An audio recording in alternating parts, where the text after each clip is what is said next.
Patriots, baby. The Inky Man. And he's Undadog. And he's Undadog. It is real. And he's Undadog. And he's Undadog. Hold your ears, folks. It's showtime.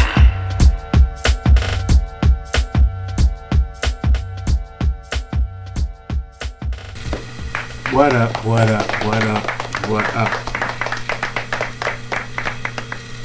It's your boy.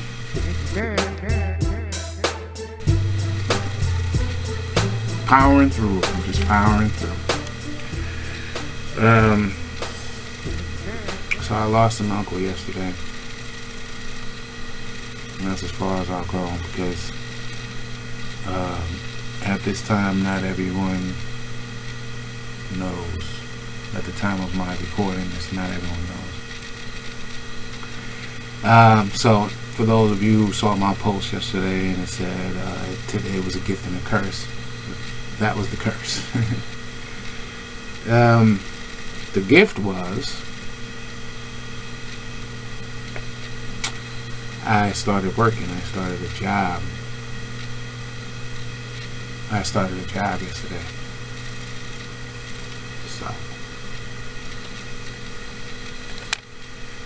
So today what I'm looking to do, today's episode is going to be a Tales from the Ink episode. It's going to be story number 2. What's up, bro? What you up? So I'm gonna power through this story without coming off as a blubbering idiot. That's just me putting humor on it, that's all. So anyway, here's the story. So this story is how Wu Tang helped form my clan. The name of my clan is Undadog Family, known as UdF, also known as UD.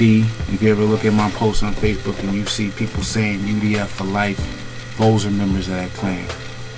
Now, how did this clan start? So let's take it back. If you're if you're a fan of Wu Tang, then if you watch like their documentaries, and even if you watch the show, the Wu Tang Saga, they touched on how when they were coming out, they had Bum Rush, Stretch and Bobbito, which are two DJs at, I believe it was Columbia University. They were on that station, and that station, Stretch and Bobbito used to break artists, meaning they used to bring out new artists that other, radio stations weren't breaking out. So Wu-Tang apparently went to the station and they let him in the station, and I remember that Old Dirty was doing the verse from Shimmy Shimmy Y'all and Brooklyn Zoo, and they were just like in the background and they were just wilding out. And I remember that I recorded that, and then I showed this tape to my boy Go, who then we showed the tape. I think he showed the tape to Bob. Who I hope you're doing all right, because I'm in your position now. So the three of us used to just bug out over how the people was talking. Raekwon was on there saying he wasn't gonna hip and hop out and all this other stuff, and so we were bugging out over that tape. So fast forward to probably the summer of when that happened. Our man Goob was dealing with this girl at the time, and she lived out in Long Island, and her girls and some of her dudes, like her friends, they were gonna go to Greek Fest. I believe it's called Greek Fest, but it was out in Ocean Beach. I believe it's called Ocean Beach out in Jersey, maybe New York, but it was a Greek thing going on at this particular beach, and they had all these performances happening on this stage that was on the beach. Onyx, we seen Busta Rhymes over to the left, you know what I mean? We on our way walking up, he was just chilling by himself. Onyx was there, Redman was there. We seen Escape on stage. We seen Biggie on stage with Puffy. and Heavy D, because actually it was Heavy D that was performing, and he brought Biggie out. And if you look at Biggie's Notorious movie, there's a time where he talks about, there's a performance he would do. He had a song called Party and Bullshit at that time, and at one point in the song, it's like he says something, and then all his crew gets on and they start fighting and shit, and then he comes up and he's like, can we just all get along? We seen him do that at Orange Beach. Ocean Beach, it's gonna come to me, probably too late, but anyway, the point is there were breaking artists at this thing too. All right, so I mean, we were seeing some heavy acts. I think Little Sean was there at that time, but just a bunch of people there, right? So one of the groups that came out was Wu Tang. And when Wu Tang came out, now at this time, just me, my man Goob, my man Court, we were there. And we had went with the girls and them, but we had broke off from them and just separated ourselves. So we don't know where they was, but that's where we was watching the performances. And I remember when they came out, you heard "Soo," and then the crazy. I'll tell the story as many times as I have to. All of a sudden, from the back, because it was a standing room only. I didn't even say that. It was a stage that was up. It was performing like this makeshift stage. If you can imagine, they opened like a truck. It had the side panel as a stage. It was, I don't know if that's what it was, but it was that kind of size. So it was just something they put together, threw on the beach.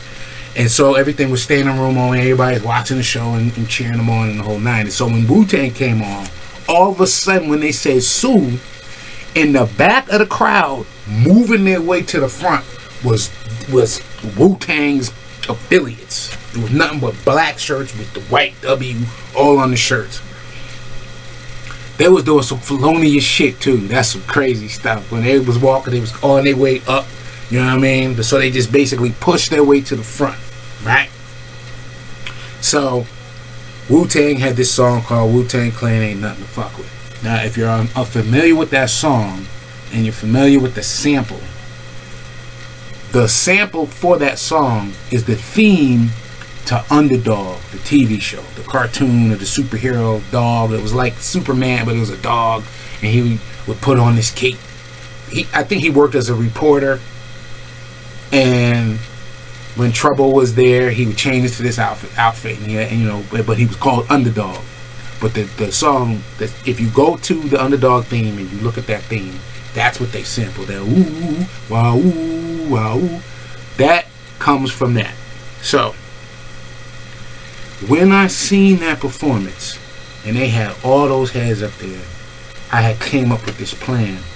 And at that time, I was affiliated with Zulu Nation. I don't know if I was running the chapter yet, but I was affiliated with Zulu Nation, and I was putting a chapter together. That's what it was. But prior to that, I was running with different crews. Big shout to Jay Wells. I was running with big shout to Jay Wells, J Rock, Gabby, Lee, Omar, aka First. My man Goo was in that crew, so I came in, and I remember they did a performance. I danced with them. My man Bob came out of that. My man Aaron, aka AR-15, that I talk about in that album. They was all affiliated with that. And at the time, I was dancing with them, but I had my man Chase, God bless the dead. Him and his crew, Many Styles, was they had their thing, and then I had other crews that I was affiliated with, such as my brother's group, Can't Trust. Big shout to Mr. Knot, Bare Knuckles, Jimmy Hands, rest in peace. So I was affiliated with a bunch of different crews. That's the point I'm trying to make. So when I created the chapter for Zulu, once I got the nod, then I created the Undadog Family from that. The whole point of it was, first I got Undadog from that. For those who did not know this is UD history. I got the name from that, and then the concept was that we were the Undadog Family in the Undadog state of Connecticut, which was the third not heard out of the tri-state. Now, if you ever heard the third unheard, the third not heard, because I know TC was on that, God bless the dead.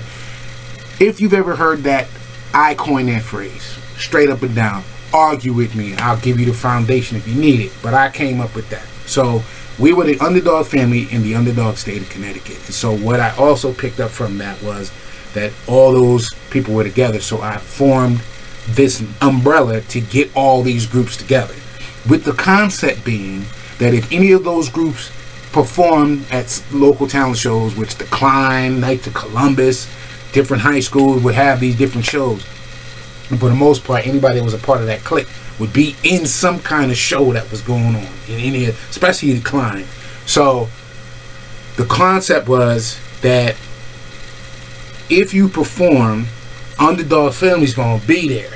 And the thing that I used to realize as an artist myself was, if somebody went on stage, whether it was good or not, if anybody cheered, now they were good in Bridgeport about booing people, if anybody cheered for a group, then the rest of the people in the audience would cheer for them.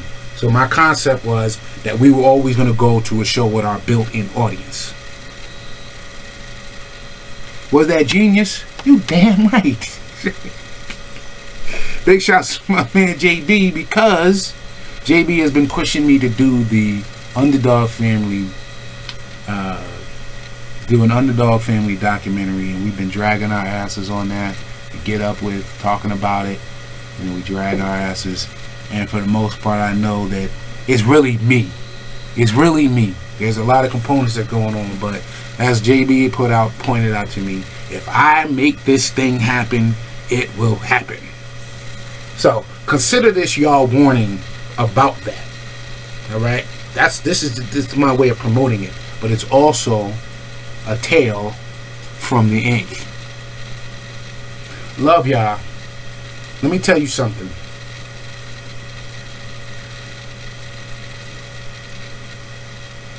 If you have beef with a family member, if you have not talked to a family member in a long time, call them right now. In life, you have some people going around and disrespecting the elders. In life, you have some people going around disrespecting other people who step up in their life. All the people in front of you know, say not dead for hunger. Let me see another year right now. Everybody, every man and woman. I hear you, lad. The big brother's watching. And you're gonna do it because